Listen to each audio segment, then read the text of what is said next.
Stage is yours. Right. Yes. Thank you, Severin. Thank you for inviting me as a speaker for this nice conference.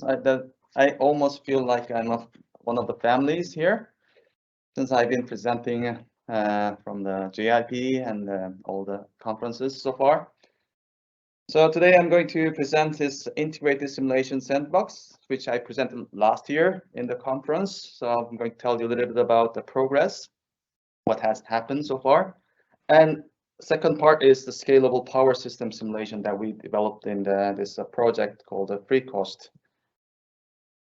Okay, so we'll start with what's the project, what was the problem that we wanted to solve with the simulation platform, and also what was the approach. And then I'm going to talk a little bit on this ISB, integrated simulation sandbox that we're developing as a simulation platform for the project. And then we'll tell you a little bit about use cases that we use to develop the platform. And then this scalable power system simulation using FMICPP that will be followed with also finishing with a conclusion. So starting with a brief explanation of the project. It's a free cost project with half group, half design, half hydrogen. Actually, Christian, our keynote speaker today, was actually one of the key member in the project, and we are continuing that project to finish this within this year. And one of the work packages that I'm leading in the project is to develop simulation platform and also the methodology to test the control systems or design with using the dynamic system simulations. And main objective that I actually set up in the project was to make a system simulation a daily routine work. So take it from experts and also researchers and all these academic nerds to take the system simulation from these expertise and bring it to the desk to the engineers to verify their ideas, the designs and control system. That was my kind of primary objective in the project. So we had to make it as a user-friendly tool and something that can deal with the complexity underneath the system simulation, and also something that we can work together. So then that was the motivation developing this integrated simulation platform. So it should be non-expert system. It should have intuitive user interface and collaborative platform, as OSP is actually, and then building a new application on top of that. And it should also accumulate the knowledge. By knowledge, what I mean is there are models, and also all the parameters of models are also part of knowledge. All the settings, connections, all these things that you actually to make system simulation work is knowledge. So it should be contained as a knowledge in the application. So we made it as a kind of database application that can store all the connections, settings, and parameters, scenarios, and logging configuration as a part of the data accumulated in the application. And also it should integrate processes, how the people work should be integrated into the software. So that was the 5 main ideas of behind this integrated simulation sandbox. The main features, so you can upload your FMUs to the system as in the simulation trust center, and you can directly import it. Actually, you can create some, I guess, useful FMUs for the system simulation, vessel FMU, sensor FMU, network FMU. You can just create it right from the application. And also you can create these OSP interfaces to simplify the connections. And you can create system from the diagram-based configuration where you connect things between the FMUs, and you can also manage your parameters that is related to your system, and you can import system from another system, and then we had these new features where you can configure your power system or vessel configuration right from the the specifications, so single line diagrams or the other configuration files that is generated from other modeling tools. Then I'll show you in this presentation. Then also, of course, you can run simulation. You can run on cloud. You can run locally, and you can set up scenarios, loggings, and you can also do design experiments with a different sets of design parameters, and you can run result and see the results or download the results. Okay. So the next part I'm going to talk about the ISP is because we have worked on this how to integrate the process of modeling into the application. So we decided to make a two pipeline configurator for system simulation model. So one is a vessel propulsion configurator, and the other is power system configurator. And these are one of the system models you really often have to run a simulation with. So how it is implemented? So we have open source software, OSP CoSim, as a command line interface, and then we have interface specification. And then in SINTEF, we have developed this open source Python library, Python interface to handle this running simulation FMUs and handling all the informations in the FMUs and creating. So we have created this open source Python libraries for handling FMUs, configuring systems, and run simulations. So actually, these are open sources. Then we develop our own system configurator on top of these open source softwares to create actual vessel simulations model or power system models. And then this is integrated into this ISP software. So first, starting with the VESSIM. So vessel simulation, we use VESSIM in SINTEF, which is a time domain simulation tool for simulation of ships in a seaway with a variable heading and speed.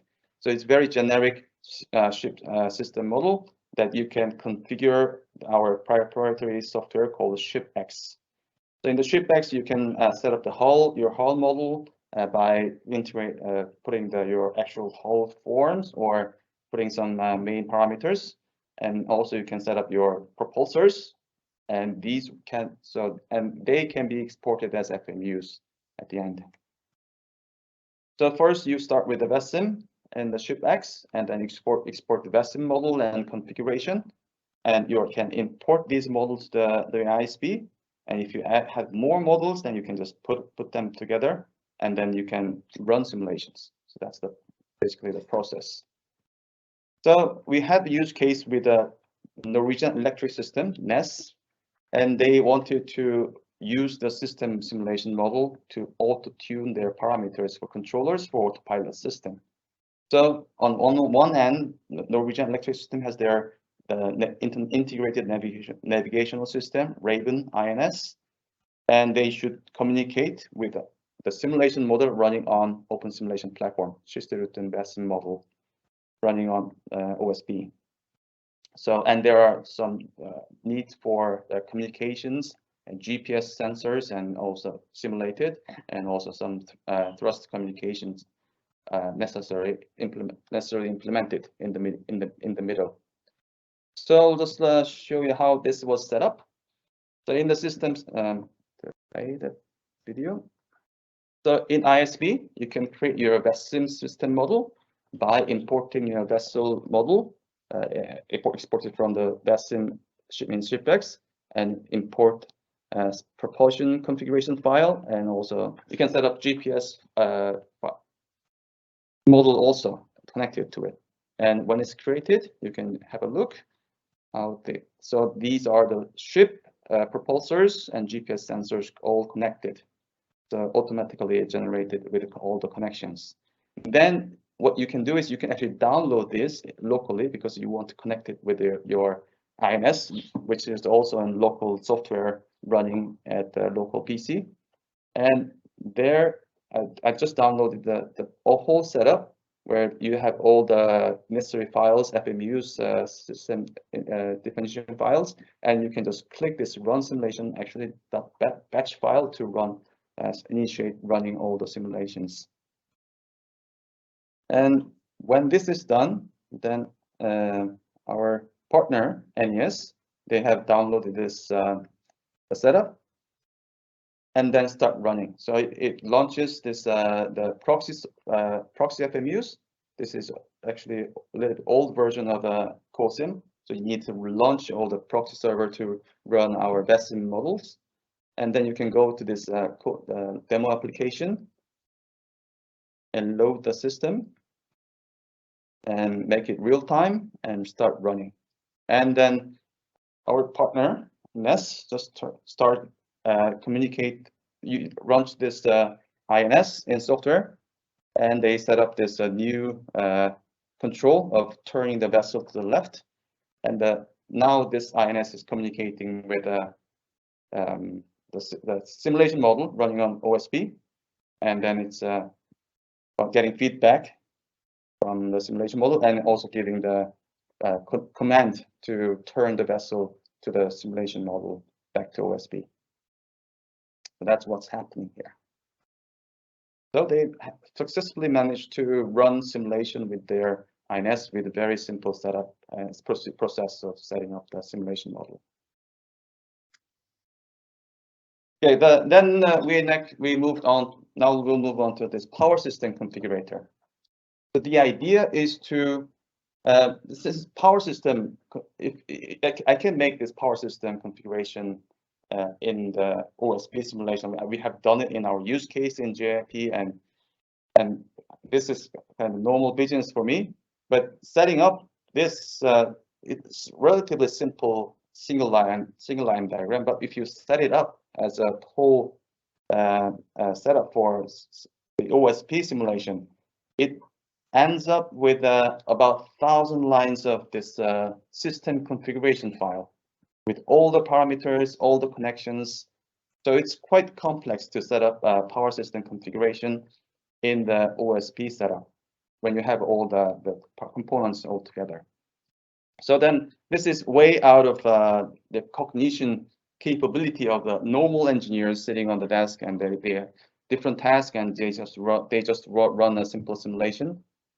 So then we have to deal with this complexity of a configuration. So, but luckily we have a quite typical sets of models and with typical sets of configurations that we can deal with. And the power system models are more or less, they are composed of switchboards, power sources, and power consumers. So it can be quite generalized to make it as a configurable, programmably by a program from the generic models. So this is scalable configuration models for reuse. So components are modeled separately. Gensets, fuel cell, battery, load, and the PMS switchboard, they can be modeled separately. And the core of this framework is that the switchboard and PMS should be configurable for different number of switchboards, different connections for bus type breakers, and also different number of gensets, fuel cells, batteries, and loads. And this was can be quite demanding and challenging work to do. And I decided to move on because then your models are quite complex. At one single switchboard model or one single PMS, which is configurable, can be quite complex. So I decided to use this FMICPP framework using generic C or C++ language to create your FMU. Of course, creating your FMU from C++ from scratch is really challenging work. But our researcher here in SINTEF Ocean, Tian Sean, he has made this framework, FMICPP, to really make things simple. Of course, when you are working with C++, building process is quite complicated, or it can be quite cumbersome work to set up your building process from the code to the library, a shared library.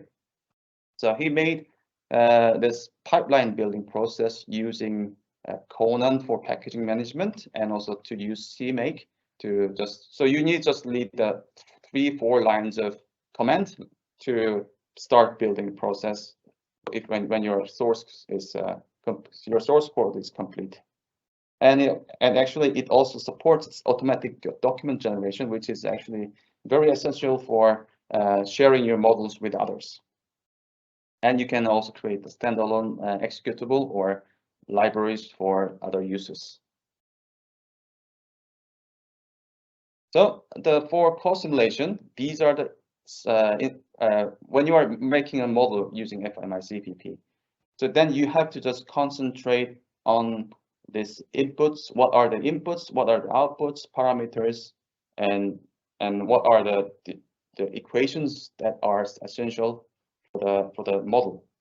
So the FMICPP enables you to, by having the very generic template and very generic class that has these functions. So all you have to do is you just define your input-output parameters and state, and what are defined when you're just constructing this class, and then you just set up your essential equations, either which is ODE functions or pre or post solver functions. So that's how you. So you don't have to really worry about all these peripheral like functions such as like steps, solvers. These are already there in place, so you can just concentrate on your modeling, and then you run this four lines of code to build your FMUs from source to the FMU as a file at the end. And what is the best part? What was the best part? Why I turned to actually this FMICPP was I wanted to use this object-oriented modeling where I can reuse all these different class objects. Like genset object is very generic. It can be used in the actually producing genset model, but it has to be also the same kind of data structure has to be used for the switchboard or PMS, because they need those informations. So same object, same defined as a class, can be shared or reused in different FMUs. So that was the best part of using this FMICPP or C++ language as a modeling tool. Okay, then coming to like modeling, actual modeling. So this is quite can be a long list of features, and so I'm going to just say that the switchboards are modeled with a low dynamics in voltage, because we don't need any dynamics in voltage for testing, at least in our PMSs. But there is a dynamics in frequency by the dynamics of the rotating machines, and load sharing is happening by speed droop curve for gensets and batteries.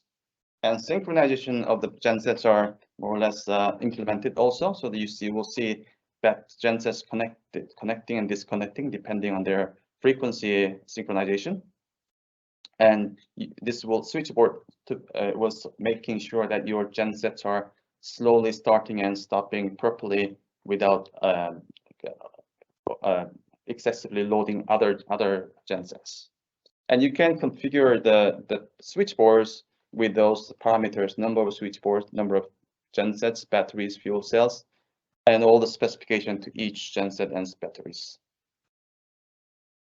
And gensets is quite simple simply modeled. So there is speed dynamics or rotor dynamics by swing equation, and there's governor, PI controller, that ramps up and down with also some limits that is that can be handled by the internal combustion engines. And battery system is also modeled quite simply as a RC circuit with the first order response also. And then fuel cell systems are modeled quite in detail. Actually, this was modeled by another partner in the project, Clara, and they made model of stack and balance on plant and separately, and combined them together to provide more insight into what's happening in the fuel cell. So the use case for the power configuration was actually to use this to develop PMS. And actually PMS, and this was like a mock mimicking this PMS development process. So I was given with document of PMS from the NES, Norwegian Electric System, and then I was implementing this document into the actual software using the simulation model to test out if the PMS is behaving as it should, as documented in the specifications. And this was the simulation case. Actually, we have some measurements data from this vessel, Kystruten, the vessel that goes along the coast of Norway. And so the vessel is actually approaching to the port in this plot, and then it's slowing down with lots of fluctuation because it's maneuvering, and then it's at the port finally, and then the batteries are being charged on this process. And at the end, the vessel will start sailing away from the port. So start also consuming quite a lot of power from thrusters and propulsors, and then will start sailing. And so this pink line is a state of charge. So batteries are not in use, or it's just used as a kind of spinning reserve until this 2,200 seconds, and then it will start being. The engineers will commence charging the batteries. So the state of charge will increase until it reaches around 75%. And actually gensets are start and stopping. So this is the genset number 3, and it's stopping because of low load. And then the genset 4 is also stopping at some point. So this is the measurements data. So we'll see if the simulation and PMS all together will generate similar results. And this is load inputs. So from around 1,600 seconds, we have this load inputs from the measurements. But we have to load up our simulator to match the initial conditions. That we do it by using some ramping up load profile in the beginning, because you really have to start up the engine from the cold state when you run simulations. So that's additional kind of initialization stage is needed in the beginning. Okay, so I don't have a GUI configurator yet implemented. So I have this, it looks quite complicated, but on the left side, this is the kind of JSON file for the specifications of the system. So it's quite human readable. So yeah, it has all the specification, like the number of units.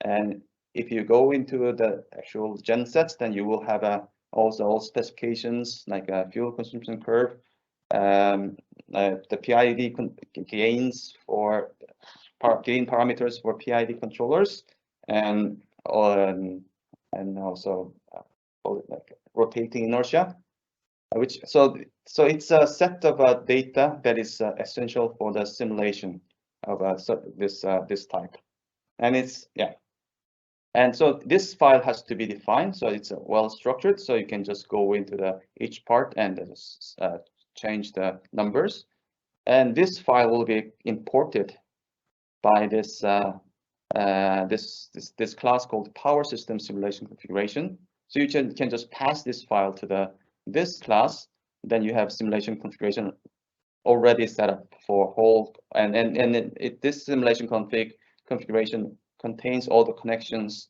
and and all the parameters there will be assigned to it. And then afterward, I'm just setting up some more initial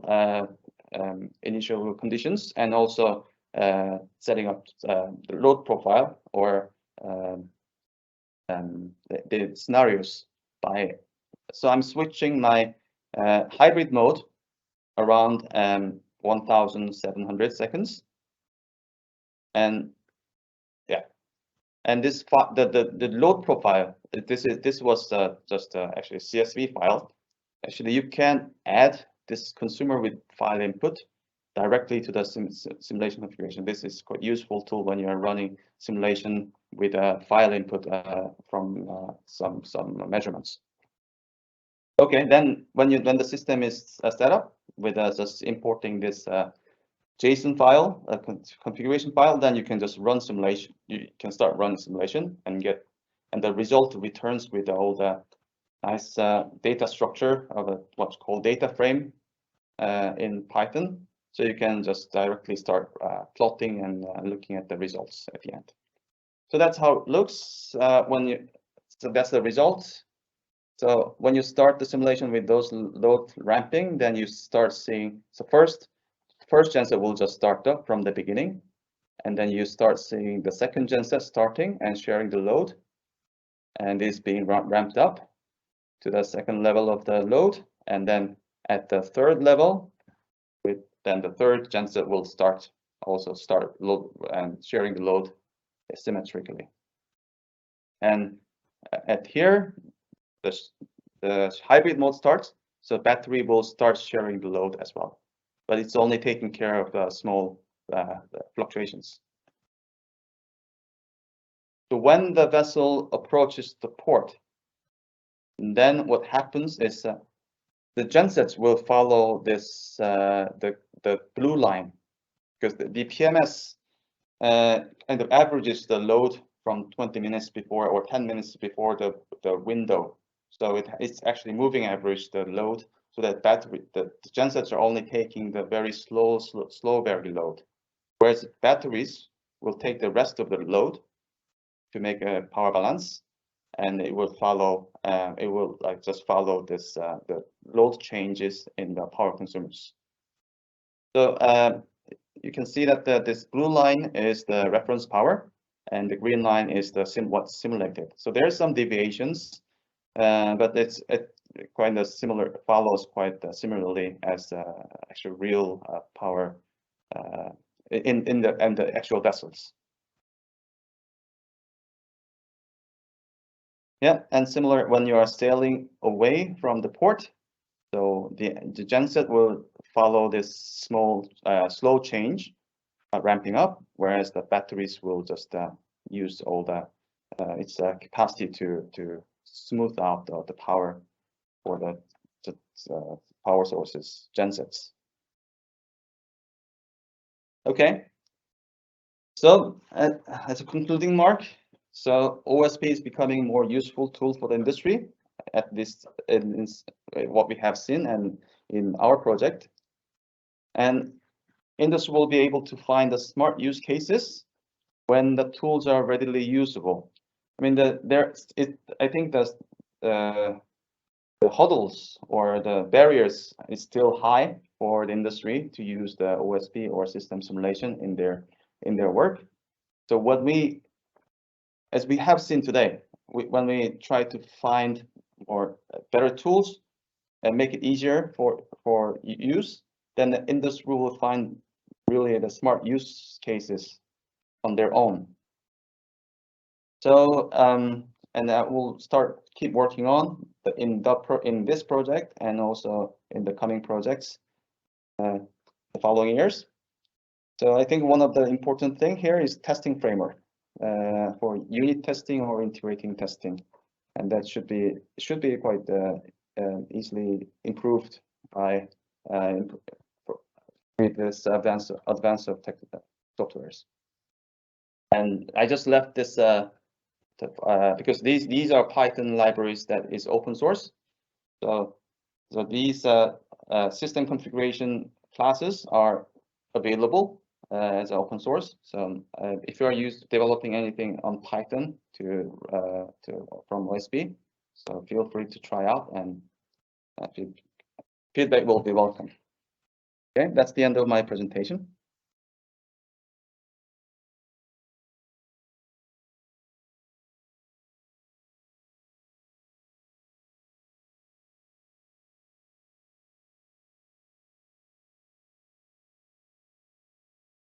Thank you, Kevin. I appreciate this must have been hard for you presenting remotely, because you obviously can't see us.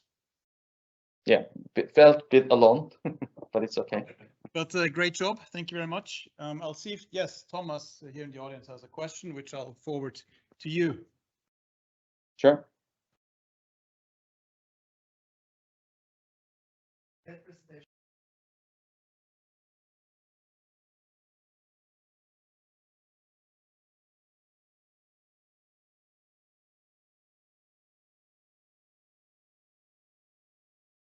I think it's great that you managed to create three. Hi, Thomas. I cannot hear you very well. Actually, that's a good question. If you come up and talk directly to this virtual Kevin here, we'll have Thomas come up. Can you hear me now? Yes, very well. Great presentation. I like your focus on tools because OSP is made useful by having the correct tools, made even more useful than it already is. It's great that you're making some of the tools open source. I think it's great that you also managed to modularize parts of the power system. So I'm just wondering, what kind of challenges did you encounter when splitting up the power system into gensets and switchboard FMUs that you can connect in any way you want? So the challenge, I think the first challenge is to know where you end. And what I mean by that is what will be your fidelity level that you want to make your system simulation for.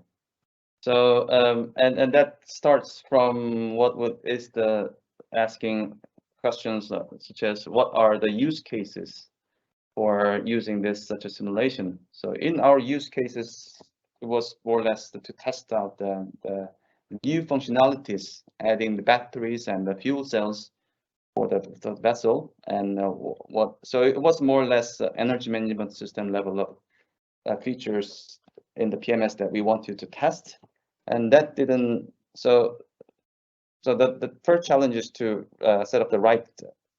Instead of just going for the full detailed model, stop at the right fidelity model, but I think I've been saying this quite a lot, that the simple models are not necessarily simpler in modeling.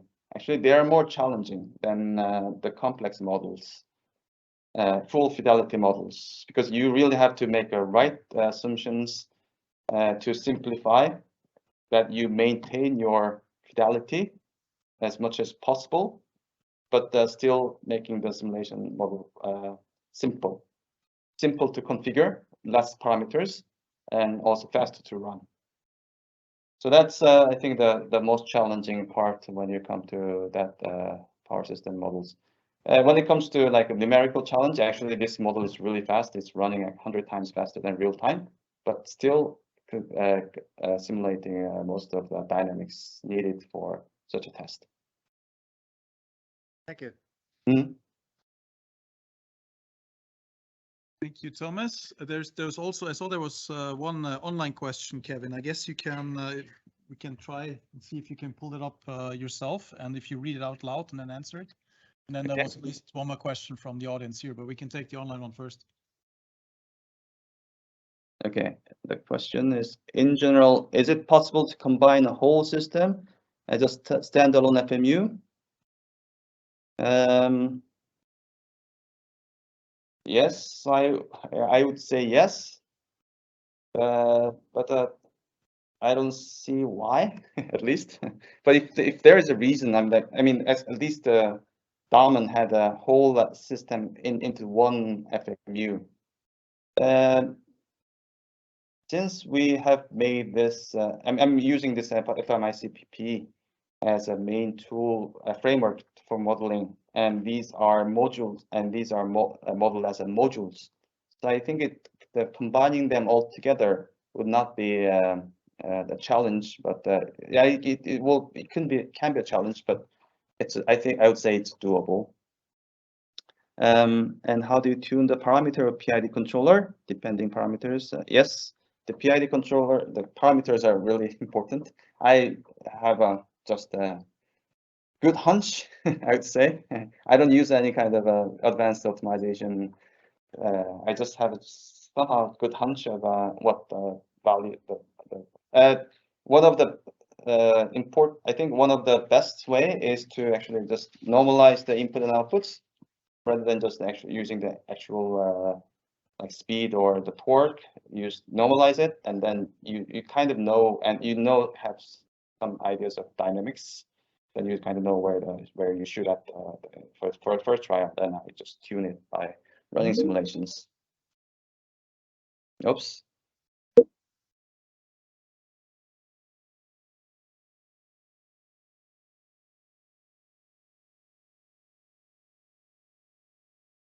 Okay, where did I lose you? It wouldn't be a proper remote presentation without internet issues, so I'm glad we got Yeah. that out of the way now. So we had one more question from the audience, so please. Sure. Yes, my question was about this FMICPP. I didn't really get it. Where is that used? On So it was used for each model, creating each model, like switchboards, gensets, battery system, fuel cell systems. So each component is modeled using this framework. Okay, and was it released somewhere, or that is? It's not open source yet, but as far as I know, the Stian Chung is looking for users. So if you approach us and ask for cooperation, then I'm sure we'll be able to cooperate with that. Yeah, great. Stian is sitting up there with a big grin. Yeah, so talk to Stian. He will be very happy to talk to you if you are He'll interested. certainly be very happy. Great. Thanks. All right. I think Kevin, thank you very much. We'll continue with the conference now. Yeah, go ahead. Hope to welcome you back in Norway soon. So thank you. Thank you. Bye bye. Round of applause. Thank you. Yep.